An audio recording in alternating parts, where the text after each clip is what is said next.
Bonjour à toutes et à tous et bienvenue au Commodities Market Report. Je suis Nizar pour vous retrouver en ce vendredi 10 juin 2016. Alors, avant de passer au marché, prenez connaissance de l'avertissement lié au risque de trading.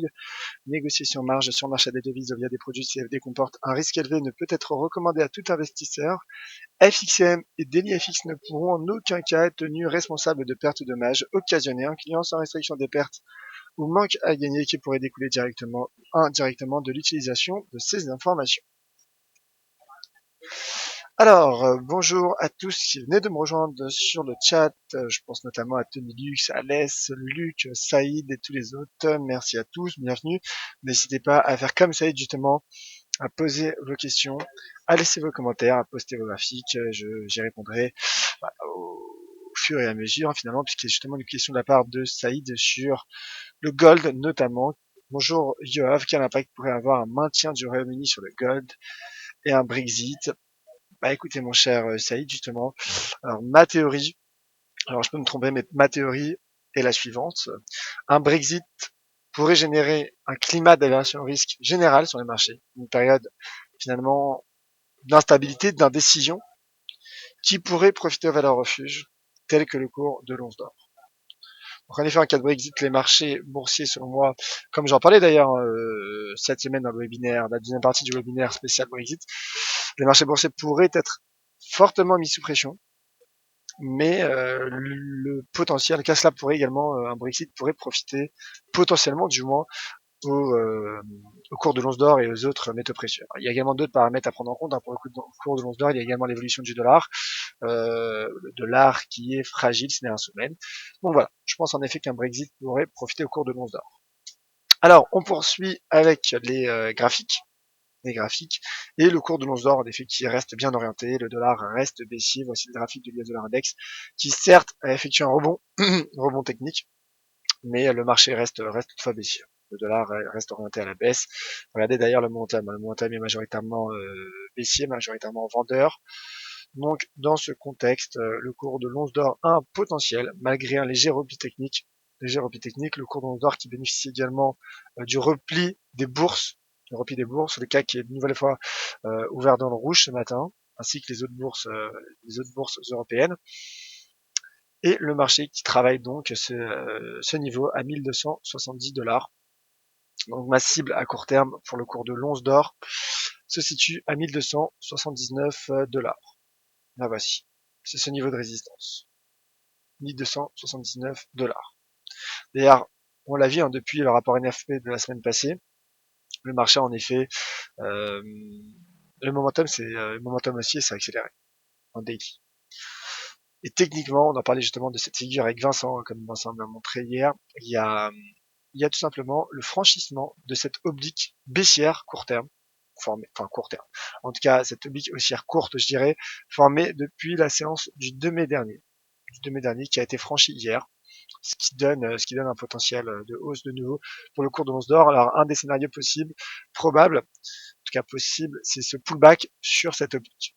Le pullback sur cette oblique serait en effet envisageable avant de repartir à la hausse. Le cours de l'once d'or reste maintenu également dans ce canal ascendant, formé depuis le mois de février 2016, février dernier. Et donc, ce qui génère, voilà. Ce sont des éléments finalement qui donnent du potentiel au cours de l'once d'or. Donc fondamentalement, les marchés baissent, les marchés sont dans le rouge. Le dollar est fragile, bien qu'il effectue un rebond technique. Et techniquement, une reprise se tient.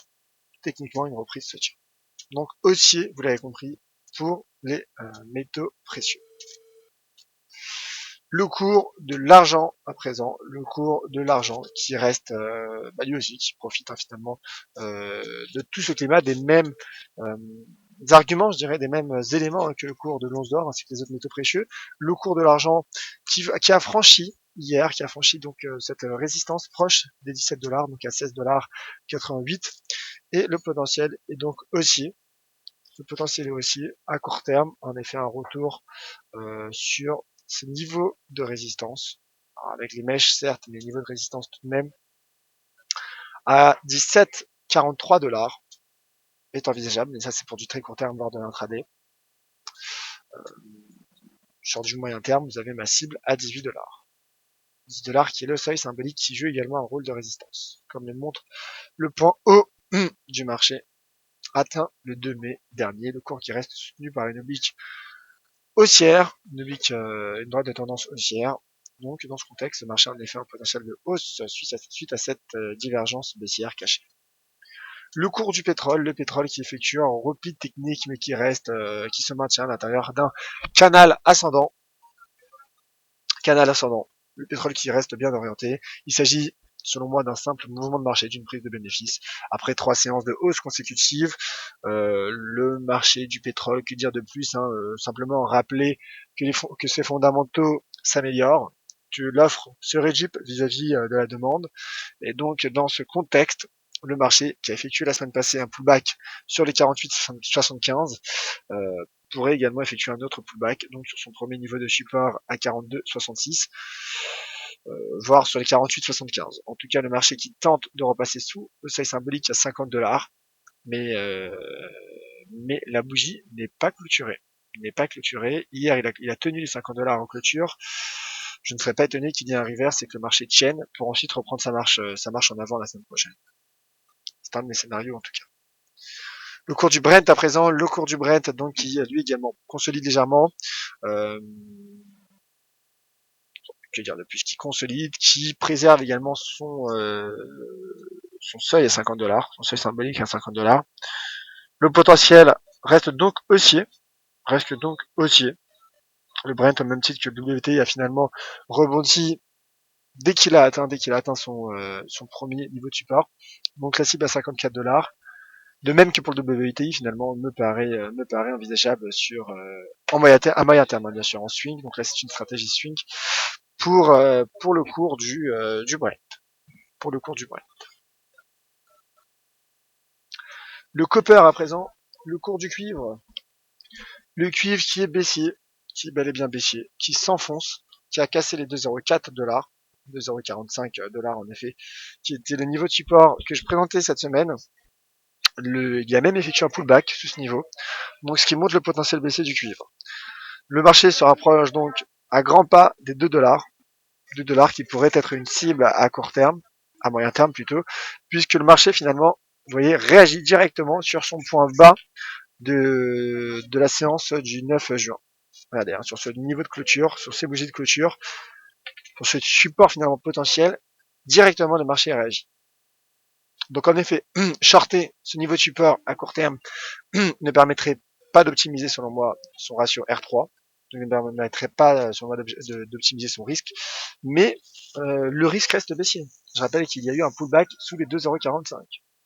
Le RSI reste orienté à la baisse. Donc dans ce contexte, en effet, le risque est baissier pour le copper qui pourrait atteindre les $2. Et je le répète, entrer tout de suite en position à ce stade ne permettrait pas, selon moi, d'optimiser de façon conséquente, je dirais, son ratio R3. Voilà donc pour le cours du cuivre. Regardez la bougie weekly. Alors en effet, si l'on clôture sous les 2,45 €, le risque serait baissier car il y aurait la formation de trois méthodes descendantes qui est une figure de continuation. Bien que j'aurais aimé que le contexte baissier soit davantage élevé, supérieur je dirais. Mais en tout cas, cela confirmerait le risque baissier des $2 pourrait être atteint la semaine prochaine. Le cours du gaz naturel à présent. Ensuite, on parlera des devises matières premières et notamment de l'USD4 car il a une configuration technique intéressante, très intéressante même. Et je rappelle que cet après-midi, il y aura le NFP canadien, les chiffres de l'emploi au Canada. Donc, ce sera à suivre avec Vincent dans le cadre du Wall Street Insider à 14h15. Mais voilà, le taux de change USD4 qui sera l'actif à suivre. Mais tout de suite, analysons le cours du gaz naturel qui a profité hier d'un restockage moins important qu'anticipé par le consensus des stocks de gaz naturel aux États-Unis selon l'agence d'information et l'énergie, le département d'énergie américain qui a en effet donc annoncé un faible restockage donc comparé aux anticipations des analystes. Dans ce contexte, le marché a progressé, belle jambe haussière, consolidation, prise de bénéfices, formation d'un drapeau qui est une figure, je l'entends, de continuation. Et donc, en effet, le gaz naturel affiche un risque haussier, un potentiel haussier, d'autant plus que le cours est sorti par le haut d'un canal ascendant. Je pense que cette phrase résume un peu l'évolution du cours du gaz naturel, bien qu'il y ait la formation en cours d'une contradiction de momentum, qui n'est pas validée d'ailleurs, contradiction baissière de momentum, mais regardez ce que nous disent les prix. Tout simplement, drapeau. On sait qu'un drapeau en analyse technique donc est une figure de continuation. Voilà, je pense que en daily, regardez, il s'agit d'un simple mouvement de marché, d'un simple repli comme on en a eu par le passé. Mais regardez la différence des impulsions entre les bougies, finalement entre les ranges, les étendues entre les bougies haussières et les bougies baissières. Le RSI se maintient au-dessus de la borne 70, donc le potentiel est haussier.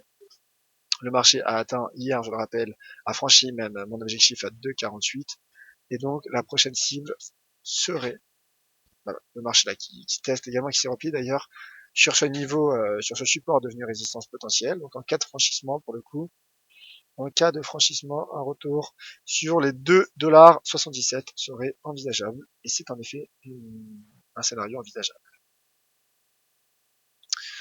Passons au Forex et aux devises matières premières. Devises matières premières. Alors je vois justement qu'il y a une question de la part de Stéphane sur le chat sur l'AUD USD. Bah écoutez mon cher Stéphane, j'y reviens dans quelques minutes. Laissez-moi simplement parler du taux de change USD CAD et ensuite je parlerai du dollar australien. C'est pas. Alors le taux de change USD CAD, que dire? Beaucoup de choses à dire puisque aujourd'hui justement il y aura les chiffres de l'emploi au Canada, le consensus atteint un taux de chômage en hausse à 7,2%, alors ce qui s'est levé le mois précédent à 7,1%. Le marché atteint la création au mois de mai de 1 million de 1800 emplois. Alors que le mois précédent, il y a eu la destruction de 2100 emplois. Le marché s'attend finalement à une augmentation, à la création d'emplois, mais à une hausse du taux de chômage. Donc potentiellement une hausse du taux de participation. C'est également un élément à prendre en compte. Et il y aura également la variation de l'emploi. La variation de l'emploi, bien sûr. Des salaires qui sera également un élément important à suivre. Donc, dans ce contexte, le taux de change USD-CAD rebondit. C'est un rebond logique, je dirais, puisque le dollar américain, on l'a vu, effectue un rebond technique. Et le pétrole effectue un repli technique. Je rappelle, pour les auditeurs qui ne le savaient pas, le pétrole est positivement corrélé au dollar américain, puisque le dollar est le 5e exportateur de pétrole au monde. Et donc, le marché a en effet formé un drapeau, et le drapeau, on vient d'en parler, le drapeau qui est une figure de continuation. Certes, il y a un rebond qui prend forme sur la partie inférieure de ce drapeau, c'est normal, puisque la partie inférieure joue un rôle de support dynamique, qui pourrait être franchi si les chiffres du Canada, les chiffres de l'emploi canadien sont bons. S'ils sont bons, en effet, le marché pourrait sortir par le bas, auquel cas ma cible serait un retour sur le point bas de ce drapeau à 1,2652 $ canadiens. Pour le moment, le marché tente et travaille un pullback sous cette résistance à 27,46. Le risque reste baissier, la tendance est baissière, la tendance court moyen terme est baissière sur le taux de change USD CAD. Donc je reste baissier pour le taux sur cette paire de devises. Regardez, il y a un beau set d'inversion de polarité, donc comme je disais, à 1,2746 $ canadiens.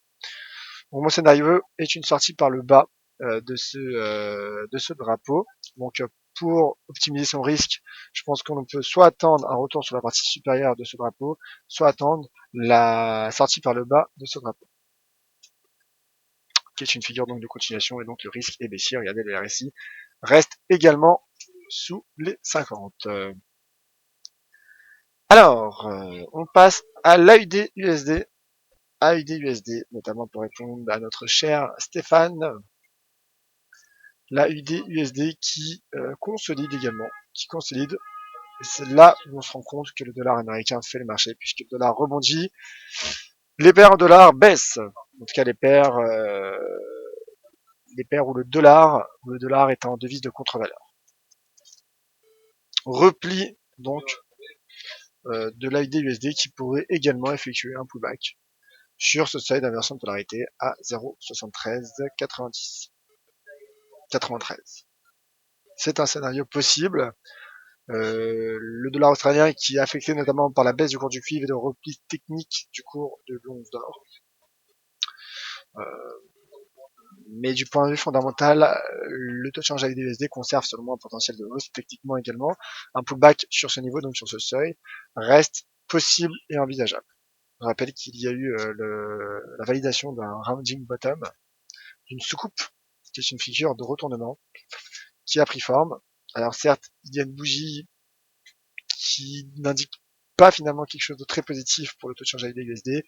La baisse prend forme, mais le taux de change tient pour le moment des niveaux de support, son niveau de support, et le RSI tient la bande 50.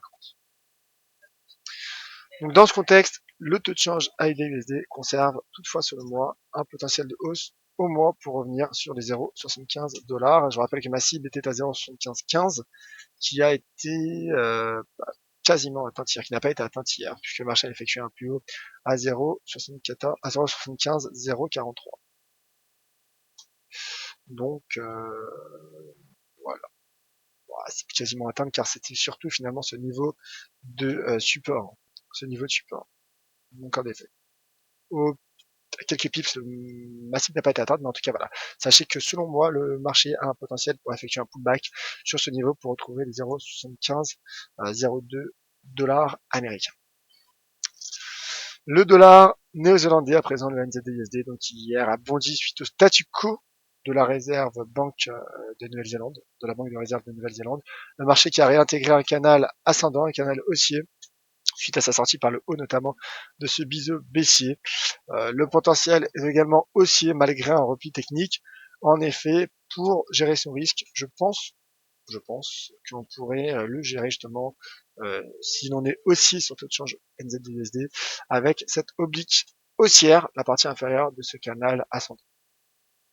Donc un rebond sur celle-ci, un repli pardon sur celle-ci me permettrait de viser ou pas d'ailleurs, mais en tout cas un repli ou non, mais en tout cas ma cible, comme je disais hier sous la forme d'un article disponible sur, je fais une petite parenthèse, disponible sur le site d'LFX.fr ou encore sur ma biographie, dans la catégorie avis, les analyses d'LFX, pardon, vous retrouverez l'historique de toutes mes analyses, ainsi que ma biographie.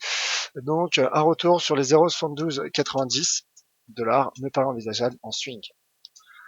Toujours, bon, c'est le moment, le problème, en tout cas finalement pour entrer en position, le meilleur moment pour entrer en position. Je pense qu'on pourrait gérer son risque, comme je le disais, avec la partie inférieure de ce canal ascendant. D'ailleurs, regardez ce que nous dit le RSI. Le RSI est en train de tester la borne 70, ce qui confirme le potentiel haussier du taux de change NZD-USD. Voilà donc pour ce tour d'horizon des matières premières, devises et devises matières premières. Alors passons aux questions. Il y a une question justement de la part de Farid qui demande un point sur la USD et la NZD-USD. Ça vient d'être fait, mon cher Farid. Alès, petit avis sur le GBP USD, s'il te plaît, merci bien sûr, mon cher Alès. Tout d'abord, déjà vous retrouverez également un article que je viens de mettre en ligne quelques minutes avant ce webinaire, avant ce Commodities Market Report sur dailyfx.fr. Sur les GBP, concernant le GBP USD, simplement pour mettre en évidence finalement la relation entre, je dirais, la transcription de l'analyse fondamentale par l'analyse technique. Je m'explique. Il y a une indécision concernant Brexit ou Bremen. Ça, on le sait. Les sondages sont au coude à coude. Le vote risque d'être serré. Concernant le référendum, bien sûr, du Brexit, qui aura lieu le 23 juin prochain. Que fait le marché depuis maintenant 2 mois, quasiment? Un range. Qu'est-ce que le range en analyse technique? Une figure d'indécision. Figure d'indécision. Marché indécis, les prix également indécis.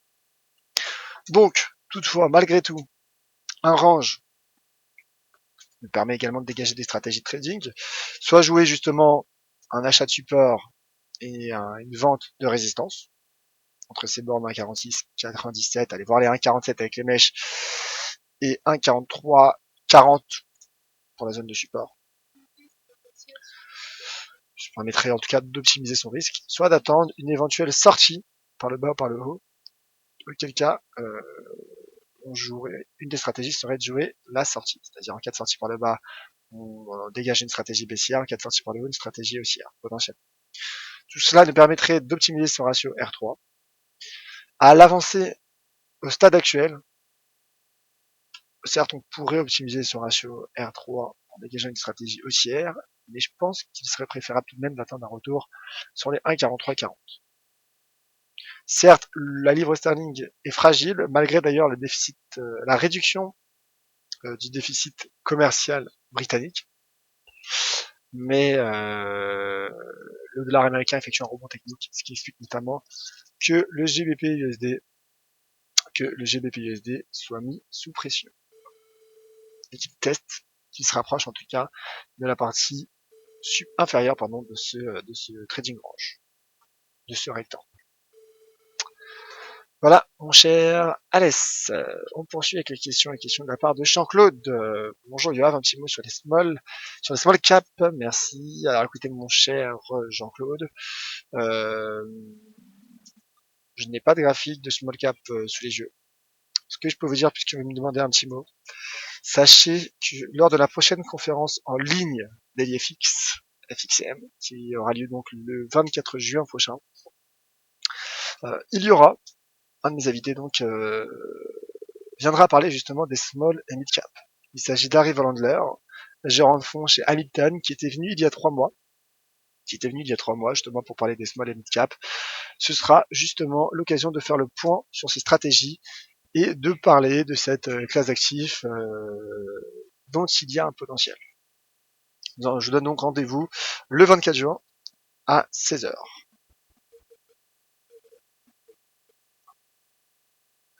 On poursuit avec les questions de la part de visiteurs. Bonjour, un point sur le DAX, nous dit visiteur. Bien sûr, le DAX qui est baissier. Le DAX qui est baissier, qui hier a tenté à tout juste casser mais de manière très marginale ce support à 10 100 points. Le marché qui poursuit sa baisse, et donc ma cible à 9 750 est envisageable, bien que le marché teste finalement un seuil d'inversion de polarité à 9 925 points. Le risque est baissier. Regardez, le momentum croise à la baisse à bande 50. Donc en effet, ma cible à 9 750. En tout cas, voilà, 9 750 est ma cible. Le risque est baissier. Tout simplement sur le DAX. Et de rien, mon cher Jean-Claude. Alors, plus d'autres questions sur le chat. Merci à toutes et à tous d'avoir suivi ce webinaire. Prochain point de marché à 11h avec Vincent pour le morning meeting. Ensuite, il y aura le trésor du T-Trader avec Sylvain Ganadin, mon cher collègue. Vous me retrouverez donc ce soir à 17h30 pour la closing bell. À 14h15, il y aura le Wall Street Insider spécial emploi canadien avec Vincent. D'ici là, bien sûr, je vous attends sur Twitter @tuavizard, mais également sur les différents réseaux sociaux, également voilà, sur Facebook, LinkedIn, le forum également d'ElieFX, n'hésitez pas. Très bonne journée à toutes et à tous. On se retrouve donc à 17h30 de vive voix pour la dernière émission de la semaine pour la closing bell. C'était Yoav Nizar pour ElieFX FXCM. Merci à tous.